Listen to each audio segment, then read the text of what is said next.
Hey guys, Ruben Tech back here today with another important video for you. It's a follow-up to should I buy an Irish pub eatery? And the answer is no. All of you spoke down below and told me that owning a restaurant is a terrible thing. Why would anybody with no experience want to do it? Right? Especially a shout out to Padre de la Verde, who gave me a lot of great information, stuff I didn't realize when I went into this, stuff that I would have had to realize. And it was just good. Thank you, Padre, for all of your advice. And thank you to anybody else who also commented and gave me advice. But the main thing is that I spoke to the realtor about this, and even though on this page they have property taxes, they have a mortgage calculator, they have like the neighborhood, all this stuff, right? The property is not included. This is business only. I didn't realize that. And the realtor all of a sudden was like, hey, moron, you know that this is business. And they didn't say moron. You know this is business only. And I was like, what? It is? And they're like, yeah, you're going to have to pay rent. And I was like, click. 225,000. It's already dropped $75,000 more. That makes perfect sense. So that's why it's dropping, right? Because they're just trying to sell like the tables, the commercial kitchen, the nice bar, that stuff. I'm sure it's worth something. I don't know if it's worth 225. Maybe it is. Maybe it's worth 225 for all that stuff. But you know, $10,000 a month in rent, that's going to be way too much for me. So anyways, you might say, why were you looking at doing this? In fact, Padre de la Verde talked about that. He said, well, you know, hey, wouldn't you rather just be trading options? And yes, me and everybody else who's been in the market the past, few years, especially, we're all winners, right? We all feel like we're financial advisors now, even though I'm not a financial advisor. I'm not a financial advisor. Okay, you understand that? Disclaimer right now. Okay, but we feel like it because the market, what's it doing? It's just going up for anybody. Anybody can put money in the S&P 500 and get 30% back right now. That's just what it's moving, right? And it's just been doing great, right? And so if you've done a little bit better than the market, and I've been very lucky, I have been doing a little bit better, and then you just kind of feel like a superstar, right? But the simple fact is, I watched this video called The Great Melt Up by Clear Value Tax. This guy's really good if you like tax information. He'll puts out a lot of good information, but he did a 6 video thing on The Great Melt Up. And the video number 2 is where I stopped because I was like, this is all I need. This was the video that I needed. I can't watch 6 videos of anything. That's way too long for my attention span.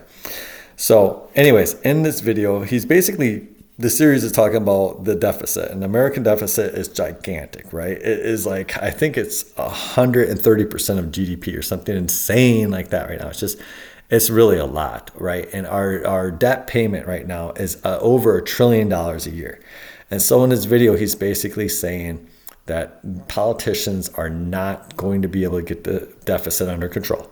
They just simply are not. And he's saying one reason is that no politician wants to do it because to be fiscally responsible would mean that you have to really take some deep cuts into things that are going to affect a lot of people. Like, can you cut Social Security?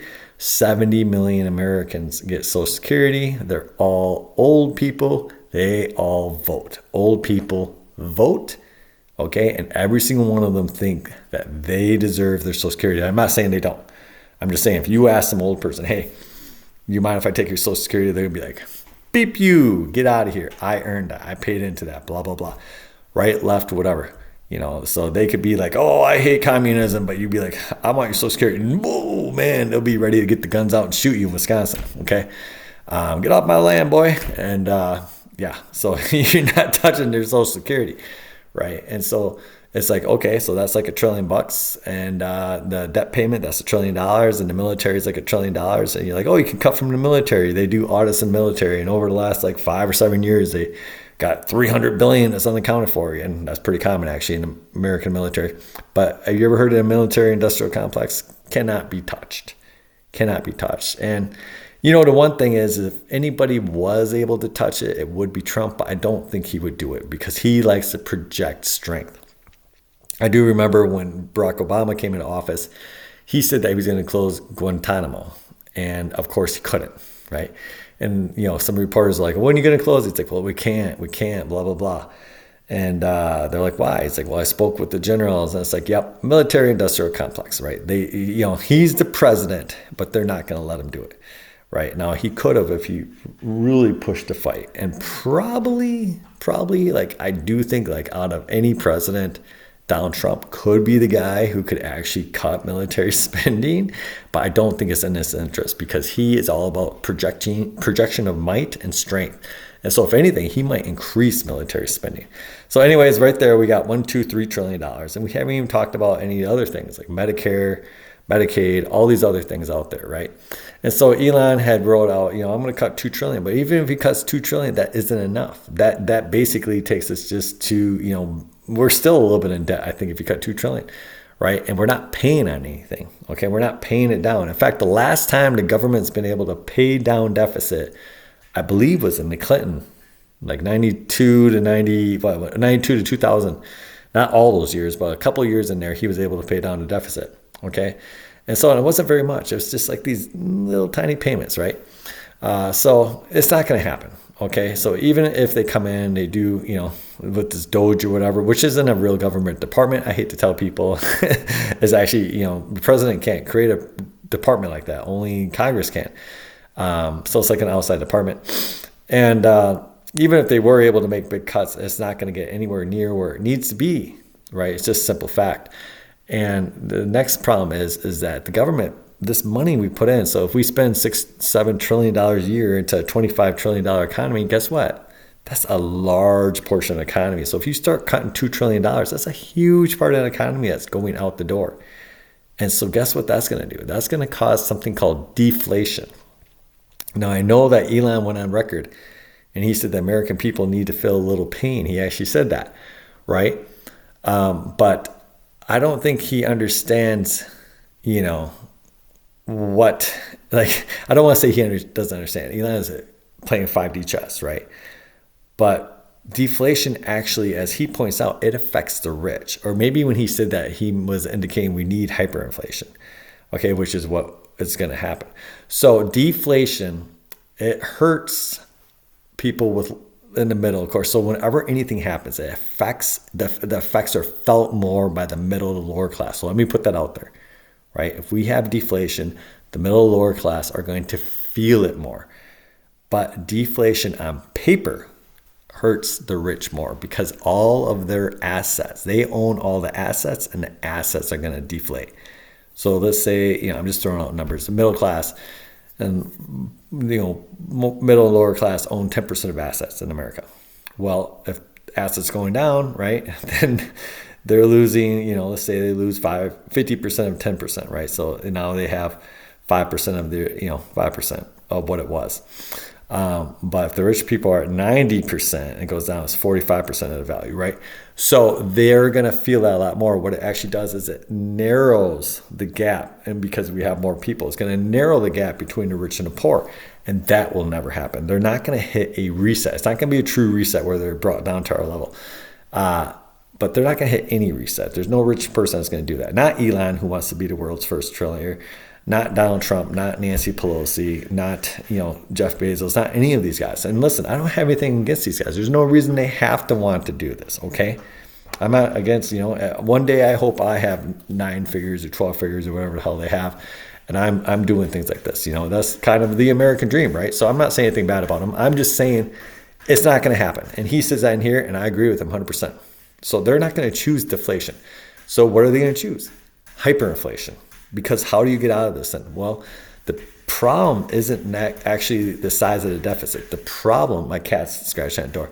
The problem is the size of the deficit in relation to the GDP.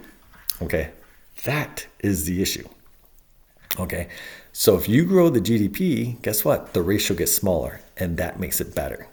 Okay, so imagine that I owe $50,000, but I make no money. There was a time in my life back when I had a lot of issues when I was drinking and stuff a long time ago where I was in debt, and it wasn't a huge amount. Now I would say it's not a huge amount, but I think back then it was a huge amount. But $50,000 would seem like the world. It would seem like, oh my God, this is so much money. How will I ever get past this, right? Right? But then when you're making more, when your economy gets bigger, your personal economy, it doesn't seem as bad. Right? If you're working at, if you're making $10,000 a year, you owe $50,000 in debt, you're not doing very well. You're making $250,000 a year, you owe $50,000 debt, different story. So they're going to grow the economy. They're going to choose hyperinflation. He's not saying they're going to do it right away. They'll probably do it. He was saying in 2030s, he imagines it'll happen, mid 2030s, right? Because right now the level still isn't too bad. It's a lot. It's definitely a lot, and it's an issue, but it's not like immediate, red lights going off yet. But yeah, so and the way you grow the GDP is through hyperinflation, right? So things are just we're gonna start inflating things, and so what do we gotta do then? What did he talks about this? Well, you gotta own assets, okay? And so for me, what does that mean? I need to, I own a lot of stocks and bonds, and he says that the S&P 500 is obviously a great thing to own because the GDP is going to go up, which means that the top 500 companies in the country are going to go up, right? So that's a good hedge against inflation like that. But I'd like to diversify and own a business with a physical presence. I think that's going to be extremely important, at least for me. I think that's a super important thing, which is why I was looking at a restaurant or something like that. And so, he mentions that. He's like, you should own a house. It's going to be more important to own a house than the rent, things like that. And he's like physical assets. He's talking about Bitcoin, gold, things like this that are hedges, against inflation that accumulate value as things inflate, right? So you don't want to just keep your money in cash. And so for me, I have a lot of assets, but they're mostly in one thing. I have mostly in the market. I have cryptocurrencies too, but I don't really have any real property. And so that's what I'm kind of looking at. Like, I think a business is something that would be interesting. So I want to give you an idea of something else I'm looking at here. This is called Kramer's. This is a bar that's right across from a brewery and 3rd Street in La Crosse. This is like a bar where the factory workers from the brewery and another factory nearby, they get out, they go here, they get a burger, get a couple drinks after work, and then they head home. They're not like a nightclub where kids go. The owners are selling it. They've owned it for a long time. $320,000 for the building.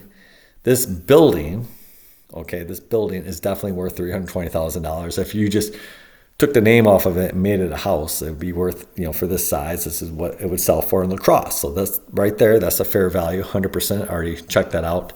Absolutely fair value. But for the business, now they want to raise it up to $599, which seems absolutely nuts. I don't know why these people are thinking, there's $279,000 going to put on top of it. What does this have? There's no way as nice as 3rd Street, right, as the Irish pub. But obviously, everything in life is negotiable. So in my head, I'm like, okay, look at this place. I don't know what it would come down to. And I'm not saying I'm interested in this place, but these are the kind of things that hit me. When you go to Kramer's right now, there's a lot of time. There's only 1 or 2 people working this place, right? So it's not like you have to hire this huge wait staff, right? You go there, you get some food. You're not expecting immediate service. They don't have this big elaborate, menu. At least when I went there. I mean, I haven't been there in a while, so maybe it's changed. Maybe they've changed things up. But back when I went there, it's like, okay, yeah, we have burger, chicken, fries, right? So it's just real simple stuff. Just then the guy or the girl who's working just goes slap on, the grill, and while they're cooking your food, they be serving drinks to people. That type of place. So anyways, it's not like you're going to have this huge investment in manpower, labor, whatever. And the building obviously has value, right? And something like this. And it's like right now I would say I'm underemployed. I'm looking for a job, a full-time job. I've been able to do some contract work, but I'm definitely looking for a full-time job. And one day I'll talk about that a little bit more. I have an interview on Thursday. Everybody wish me some luck for that. But in my head, I'm like, okay, well, let's just say I got something like this. I could put time into this, right? And you might be like, you never want to work a bar. And trust me, I've been in a lot of bars. When I was younger, I had a drinking issue. And so I know what kind of assholes go into bars. But, again, this isn't a nightclub where young people are going to fight and stuff like that. That doesn't mean that's an easy job, et cetera, et cetera. But also doesn't mean that I couldn't work a shift or 2, or 3 or 4 or 5 a week to help get some of the labor costs down. And again, if we have this thing with hyperinflation, these are the types of places, having a property, having a place where people will go. These types of things, I believe, appreciate, okay? They get more valuable. Now, yes, I know a lot of these places go out of business, but this place has been in business for like 30 years or something. They've been family owned forever, and basically the owners are just retiring is what it is. So you can see that right here. Owners to put their heart and soul into every detail and are looking forward to warm sunshine and sandy beaches. Apparently, they're moving to Florida, from what I heard in a local chat on Facebook. So anyways, they're older couple, ready to retire. Good for them. So it's been there for a long time, right? It's been there a while. And so this is the kind of thing I'm thinking of, are there other businesses I could get into? Sure, but I just look at this and it's like, okay, hey, you get some property, right? The property's worth something. And then you get people coming in, they're spending money, right? People are always going to be having drinks. People are always going to be having food.